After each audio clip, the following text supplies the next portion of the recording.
Welcome, Red Ice members. Thank you for tuning in. Nice to have you along. We are talking with musician James Furia about his concept of the geomusic, music theory, and the relationship to ancient monuments, positioning and alignments of some of the more sacred sites around the world. This is a fascinating topic, and we were talking a little bit in the first segment about various sites. We were talking about the ratios in between them and so forth. And James, I think you mentioned Teotihuacan as one of these sites, and I think that's the position. That's the place of where the Pyramid of the Sun and Pyramid of the Moon is located. And I think you mentioned also that it was a guy called Peter Tompkins that actually did some of the calculations. Yeah, Hugh Harleston. Peter Tompkins wrote the book, and Hugh Harleston did the research, and he was talking about the Avenue of the Dead, which is sort of this pathway that leads up to the Sun and Moon pyramids, and there's these little kind of posts or things there that are in the interval of that 1.059. I just brought up on my page, too, there's a segment called Egypt and Mexico, and one of the little simple things I discovered is that if you look at an overhead map of the two sites of the Giza complex and Mexico, two very far away places from each other, it's the exact same pattern. Like, you know how, what was his name, who did the Orion mystery, the book was called? Robert Bauval and Graham Hancock. Yeah. You know how they noticed it was similar to the constellation of Orion?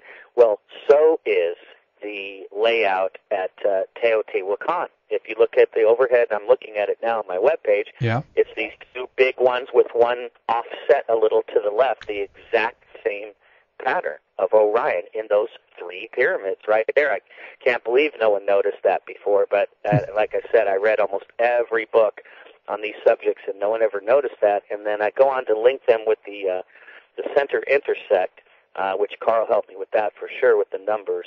How they're also, those two sites are also related mathematically. It spells it all out on the web page. It has the actual numbers. I'm scrolling down. I haven't even read this myself in probably 10 years. There we go. But if you read that, if you want the actual work, and the actual numbers, you can go to the little link that says Egypt and Mexico. But just on a simple level, looking at it from overhead, it's the exact same pattern. Very interesting. Yes, exactly. And I mean, we were talking about this site. Have you been looking into other sites from across the world that shares this kind of a relationship in regards to the ratio of music and even the ratio between the frequencies, etc., that have this same pattern? Yeah, absolutely. In fact, there's hundreds of sites. There's so many pyramids. People think that there's only pyramids in Egypt, but there's pyramids in China, there's pyramids in Mexico and in Peru and all over the world.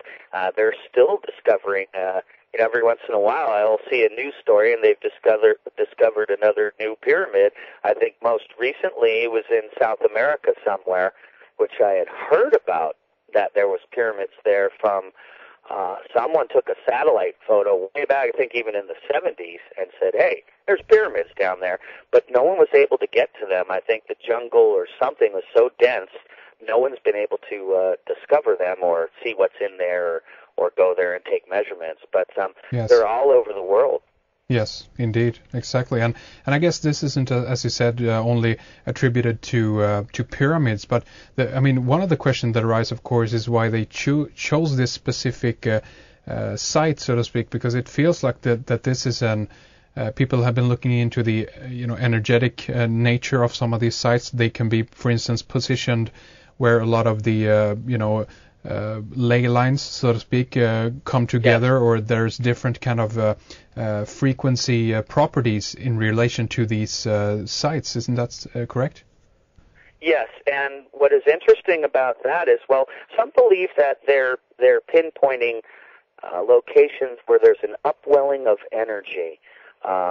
What type of energy, nobody really knows. But what's interesting about and what you just said is that there's natural springs involved. There's one in Florida, and there's actually one out here in Encino, where there's natural mineral springs that are if you multiply the longitude and latitude, you get these same numbers, so they're related to these sites where they built pyramids. Now, did they know beforehand, hey, here's an upwelling of energy, let's build a pyramid on top of that, or a stone circle?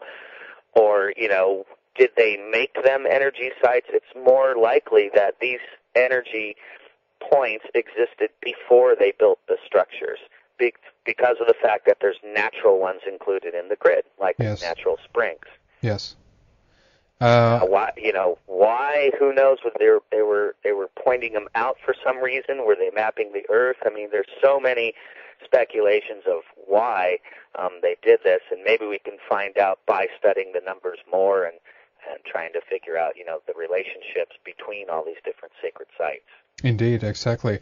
And, a little bit also in regards to astronomy, in regards to alignments of the monuments themselves, that this is about, if you will, a more esoteric subject, going into the fact that this is about bringing what is up in heaven down to earth, that this is a positioning similar of what, the ancient people could see when they looked up towards the heavens. They can see the patterns, they can see all of the mythology, if you will, even in the heavens, and then planting them on earth and recreating what is on heaven as it is on earth in a way, and that seems to be kind of a big theme of what the ancients were all about. What do you think, James? Quite possibly. I consider myself a highly spiritual person, and as I said before, I'm extremely interested in spiritual subjects, and one being religion, not so much organized religion, but the actual text. I've read a lot of the sacred texts, and of course the Bible and Bhagavad Gita and all these different sacred texts. And yes, there's definitely something spiritual attached to this whole numbers and grid, and like you said, the stars and all that. And yes, maybe these are blueprints for, the Egyptians believed it had to do with the afterlife, or where your spirit goes. Yes, I mean, very, very possibly it is related to religious subjects or spiritual subjects. I mean, absolutely, that's kind of how I got into this. What about you mentioned before, James? You mentioned a little bit, just flashing by, so to speak, gematria. Tell us a little bit about that and how that has kind of been I guess, in relationship to geomusic and some of the music scales and so forth, that there is a big connection there, because gematria, as I understand it, is basically the science of how to convert letters into numbers, but I guess it goes even deeper than that, isn't that right?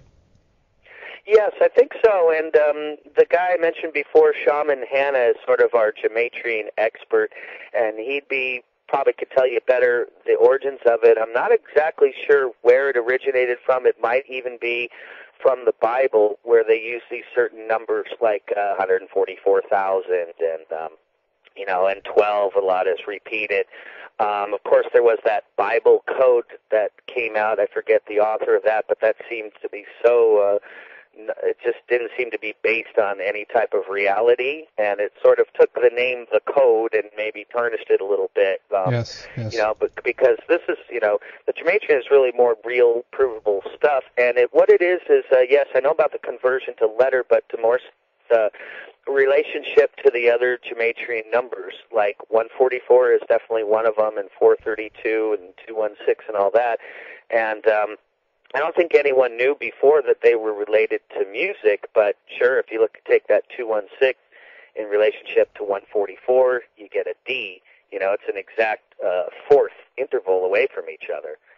So there's definitely a relationship to the gematria and music numbers, more so the holes, the intervals, and not, people got to remember, it's not the note, it's the space in between the notes that are these numbers that come up over and over again. Yes, indeed. And same thing applies a little bit. I can play you now. I have the piano. If you want, I can play you the relationship right now. I'm going to unplug the charger. Yes, good. Please. Okay, you're still there. Okay. Here's an A, right? Do you hear that? Yes. Okay, there's an octave. Now here's a fourth. There's the A, the 144 against the 216. Here's A, and then D. So that's a fourth, right? Here's the fifth. Here's minor third. major third. Oh, this is what I was talking about minor being set here. I'll just play a little bit of A minor, okay? Yeah. See how that sounds a little bit sad? Yeah, it does. And then the same key, but in major. Sounds kind of happy. Yes, you know? yes. So it affects the emotions, and then here's that pyramid chord that sounds like this. Eesh. There we go. Very interesting circle, and it repeats at the very top. These high notes go right back to the bottom ones. Yes, very interesting. And I guess the sound isn't that great coming through the phone, but I get your point, and I think even... Yeah, hang on, I'm going to plug this back in. Yes, no problem.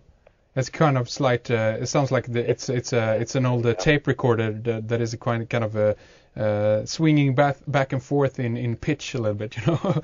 But it's okay. Yeah, to get that oscillation there a little bit. Yeah, exactly. Especially probably over the phone, it might have sounded a little wah wah wah wah. You know? Yeah, a little bit like that. But it's that's nice to hear it for people who aren't familiar with the the basics, so to speak, of the minors and the majors and so forth. But if we go back a little bit more and talk about some of the the if there's any kind of occult connections here, because again, one thing that I find interesting with the circle of fifths that you developed was that you could have this really interesting, like a simple star pattern, or even a 7-pointed star, 5-pointed star, or even the classic Star of David, and from this you can get different chord combinations, and I'm thinking of what the kind of what the connection is between the symbols and the notes and the chords, or even the frequencies, because a lot of people who are looking into symbols are actually prominently talking about the fact that symbols have a powerful influence on people and so forth, much the same way that actually music and chords and notes and frequencies has, Absolutely, I believe that 100%. And the Star of David, which is a very sacred symbol, it's funny, when I connected all the major triads within the circle of fifths, you get that Star of David. And when I saw it and drew it, I was like, oh my God, this is yes, this is pretty weird. And that 7-pointed star you mentioned was I figured to myself, what would happen if I connect? I believe it was all the notes in the scale. I'd have to go back and look it up again. But I got all the notes in the scale, and I came up with this 7-pointed star, and I was like, well, what is that? I don't even know what is a 7-pointed star. And I looked up that symbol in symbol books, and it's supposedly a very, very sacred symbol and a very arcane subject. And so, yes, do the symbols come first and they're converted into music, or is music first and they're converted into symbols? Exactly. It's a fascinating topic, and even I was thinking about this fact that if we look at the square and the compass, right, the classic Freemasonic symbol, you have the G in the middle, right?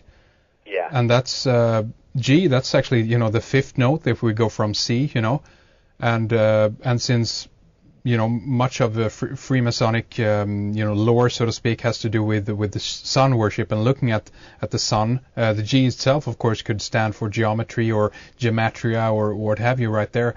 But our star is.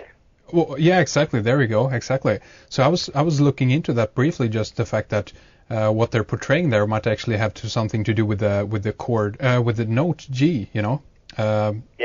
Well, the Rosicrucians in particular do high studies in this music frequency and all that, and I worked with some of them for a while, but I had found that, again, they don't really show their work. In other words, and they make some great statements, and they have some extremely interesting views about vibration, but I don't think they ever, that I know of, break it down into actual numbers and provable stuff that you can look at and hold in your hand. And so I found their work really fascinating, but not so much where they would show their work. A lot of stuff I read, someone will claim this or claim that, and it doesn't, especially with math or